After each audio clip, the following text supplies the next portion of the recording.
الحمد للہ وحدہ لا شریک لہ والصلاة والسلام علی من لا نبی بعدہ۔ قربانی اہم عبادت ہے، اس کی شرائط اور آداب کا خیال کریں اور اپنی قربانی کو ضائع ہونے سے بچائیں۔ بعض ایسی کوتاہیاں علم میں آ رہی ہیں جس سے قربانی ختم ہو جاتی ہے۔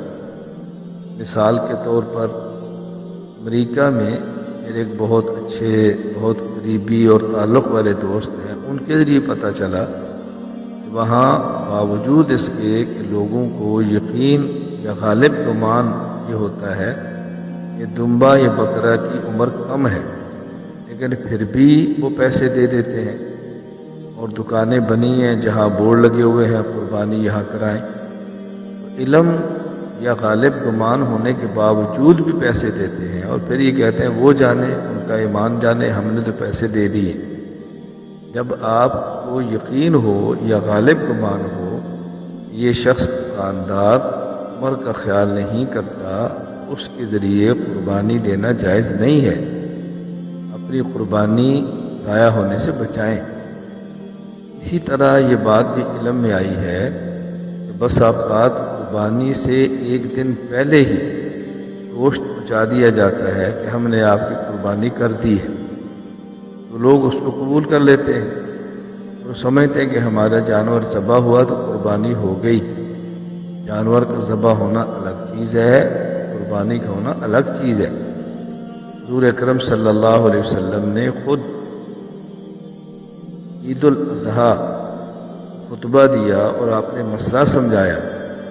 جس شخص نے نماز عید پڑھی اور پھر جانور ذبح کیا، اس نے ہمارے طریقے کے مطابق قربانی دی، اور جس شخص نے نماز سے پہلے ہی جانور ذبح کر لیا، اس نے ہمارے طریقے کے مطابق قربانی نہیں دی، بلکہ اس نے گوشت تھا جانور کو ذبح کر کے کھا لیا ہے، اس کا قربانی سے تعلق نہیں ہے۔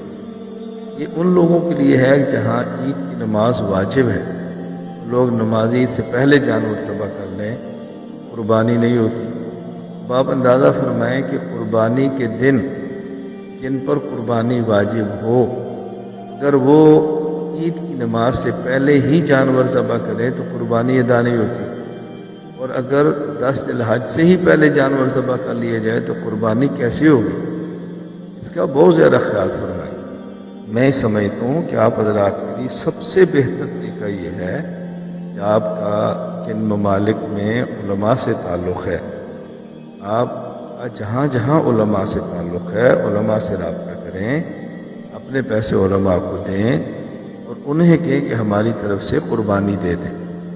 انشاءاللہ العزیز قربانی صحیح جگہ پہ بھی خرچ ہوگی اور قربانی بھی صحیح ادا ہوگی۔ اس کا اہتمام کریں۔ قربانی کے جانور کو پالنا، اچھا کرنا، صحت مند کرنا اور اپنے ہاتھ سے ذبح کرنا، اتنا اہتمام ہے قربانی کے جانور کا، ہم اس کو تف الوقتی نہ کریں، چرخائیں نہیں، گزارا نہ کریں، بلکہ بہت اہتمام کریں۔ اس لیے میں نے آپ سے 2 باتیں بطور خاص کہنی ہیں۔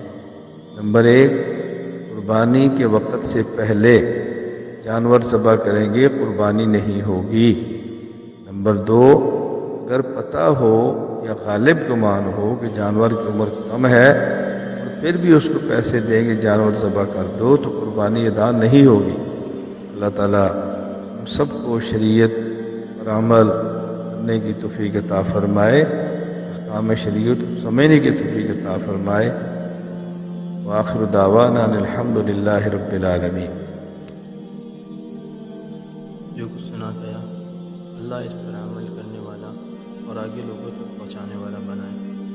مزید اصلاحی بیانات کے لیے ہمارا یوٹیوب چینل ایمان و یقین کو سبسکرائب کریں۔ جزاک اللہ۔